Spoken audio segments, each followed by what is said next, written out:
My name is Ranger Dawn, and I'm visiting you today from Yellowstone. I understand you guys are quite a long ways away. Is that true? Yes. Yes. What time is it where you are? Half past 8. Half past 8. Half past 8. Half past 8. 8:30. It's only about lunchtime here, so about just after noon here. So it's daylight, but we are celebrating a very special day today in Yellowstone. Yellowstone became a park 144 years ago today, so it's its birthday. So this is exciting to us. Happy birthday. Happy birthday! Oh, thank you. I understand that you are hoping to learn more about Yellowstone. What would you like to know about? Geology. Okay, well, let's just start with that then. We have a gigantic volcano here in Yellowstone. Other volcanoes around the world might look like a mountain, but not here. There was a gigantic eruption about 640,000 years ago. So all of that blew away the mountain, and the mountain collapsed on in, making a great big hole in the landscape. This hole is probably about 50 kilometers across. It's gigantic. And we still have that volcano here in Yellowstone, and it might erupt at any time. But scientists think probably not for about 10,000 more years at the soonest.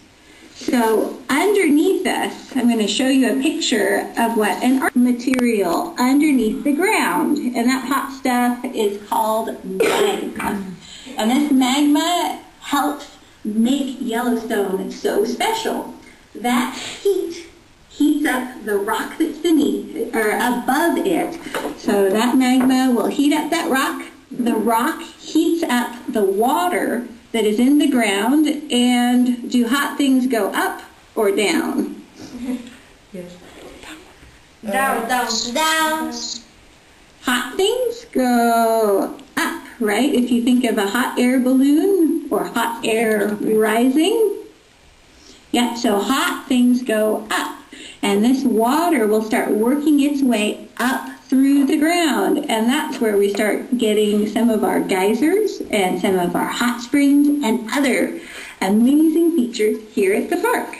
So let's see. Sometimes you will see this around the park. All of this steam coming out of the ground. Steam is, what's that? This is the geysers. These are not the geysers, but sometimes we have 4 different things that you might see coming out of the ground here. I was going to save geysers for last because those are the best. Sometimes you'll just see steam like this. Sometimes you will see hot springs like this. So the water just comes up very gently and all the time. Sometimes you'll see water coming through mud and making bubbling mud pots like this. And these are amazing. It almost looks like boiling mud, and they make great noises. They go. It's a pretty neat place to see right in here. And the 4th one that you guys are most excited about are the geysers. Let's see, I've got a picture of one right here. This one is the most famous geyser in the world. Do you know its name? This one is Old Faithful. Faithful, yep. And in the summer, I get to work down at Old Faithful. I get to see this for my office window. So a pretty great place to work. Old Faithful will erupt very, very tall, maybe about 40 meters on average. And I have a different picture to show you how gigantic it is. So this is the geyser, and you can see all these little teeny tiny people right down here. So this is a massively large eruption when it happens. Thousands of people every single hour will come in the summer to see Old Faithful erupt. Has anyone had the chance to visit yet and see Old Faithful? No, not yet. How many people are planning a vacation here? Nobody, I think. Yeah, not today, but maybe soon, right? So these geysers are pretty great. You need to have 3 things to have a geyser. Can you guess what they are? No. What comes out of the geyser?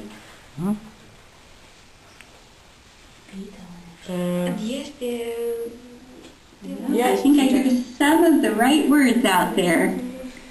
So you need the stuff that comes out. Water. Water, yeah. And then you need to have something, maybe a feeling that you get when you're feeling squished. What is that feeling called? It begins with a P sound. You're standing very close to someone.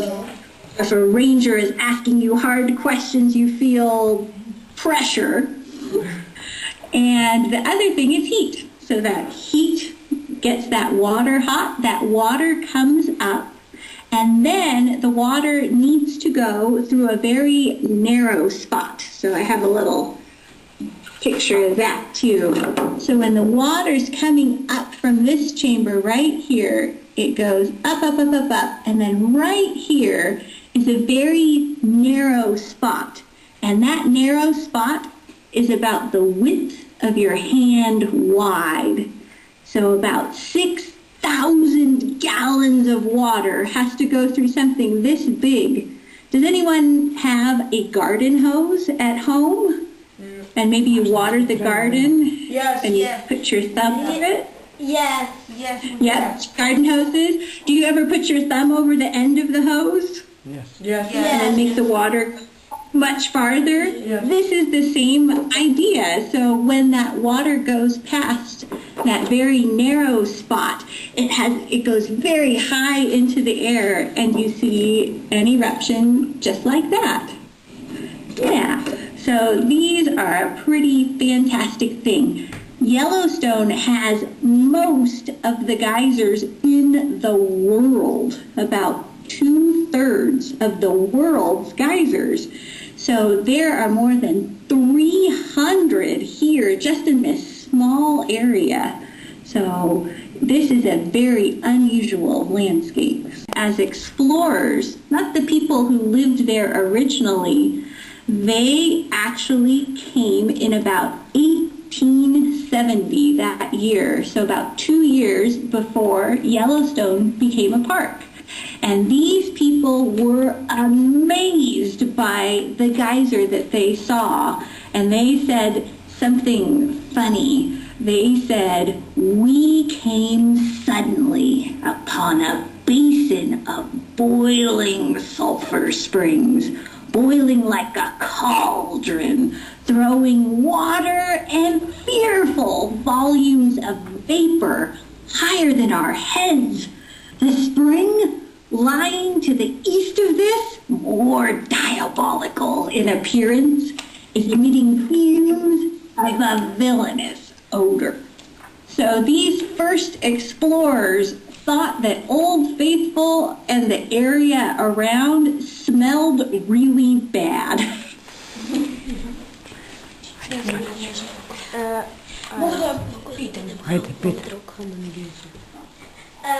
How many geysers are there in the park? In the park are more than 300 geysers. Some are predictable. About 6 of them we can guess when they might erupt. The other 294 might erupt without notice. You might just be walking past and have water come up out of the ground right next to you. Ajde, pitaj, Pavle. Samo mi ovdje su dva pitanja. Dva i postavi. What is the boiling river? Why is the river cold so? The boiling river is a place where a hot spring meets a river. So the river is cold water, but this hot spring is boiling up next to it, and it makes the water appear as though it's boiling. Some people like to swim in this area because it's not cold river water. It's kind of a mix between the cold and the hot, so it's a nice warm temperature. Okay. A samo kako se čita ovo about Canyon. canyon. Can you tell us something about the canyon? Canyon. About the canyon? Yes. I love the canyon. It's beautiful. Here's a little picture right here. Isn't it pretty? The canyon has a waterfall in it right here that's quite famous. And this waterfall, it goes over the edge of the landscape and it starts to wear away at the soil. And as it wears away, it creates a canyon that's long. There's a nickname for it here, and it's the Grand Canyon of the Yellowstone. Sometimes people are confused and think that the other park called Grand Canyon National Park in Arizona might be here too. So sometimes people look for cactuses here in Yellowstone, but they would be hard-pressed to find some in our Grand Canyon. Čekaj, ajde. Ja imaš ti neko pitanje? Can you swim in the boiling river? These are great questions. I love it. They're neat. What is the Yellowstone caldera? What is the Yellowstone caldera? The Yellowstone caldera is that big hole on the landscape that we talked about right at the beginning when the volcano erupted and all of the material came out and it collapsed in on itself. That big hole on the landscape is the caldera, and that's the caldera that's about 50 kilometers wide. This thing is gigantic. Can you think of a city that is maybe 50 kilometers from where you are right now? Što treba spremno sadati? Čačak. Yes. Kažu ti žena. Yes. Yes. You can. Čačak. Okay, so can you imagine a volcano so big that it blew a hole in the landscape from where you are to that other city? That's a big volcano. Yeah. Ajde, pitaj ja. Šta ovo, can you swim in Ne to. To je rekao, to niste čuli, pitaj ovo. can you swim in the Yellowstone lake? Lake. Okay. Can you swim in Yellowstone lake?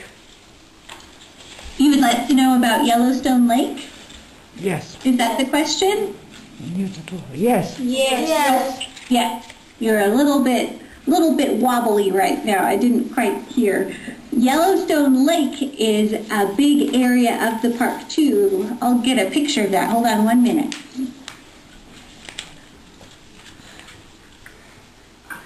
In Yellowstone Lake, this lake has some of the thermal features coming up inside of it.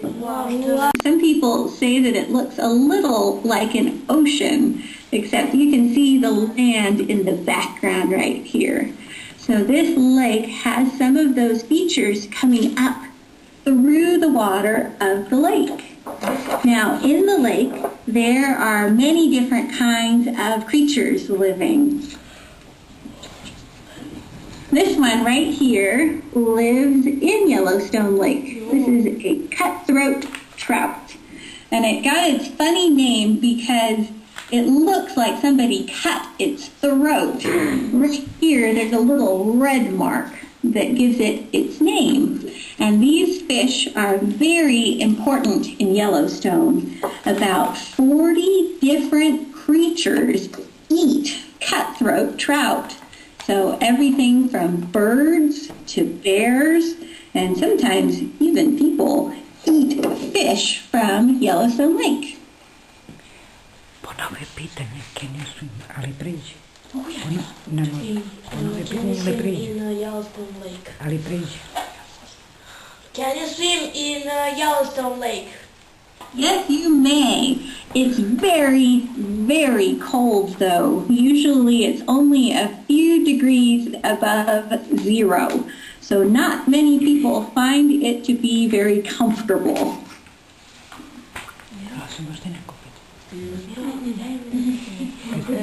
Can you ski in the Yellowstone? Can you ski? Yes. Yes, you may. In the wintertime, it's very snowy here. When I visited Old Faithful last week, many people were skiing around on top of the boardwalks. Boardwalks are wooden pathways that are around in the areas so that you don't burn your feet and crunch through the ground. Let's see if I can find my picture of Old Faithful here. So these little pathways that are around all of here have about 1.5 meters of snow on top of them right now. So many people are walking around with skis on or with snowshoes on or even just walking around with their shoes. It's a very snowy place right now.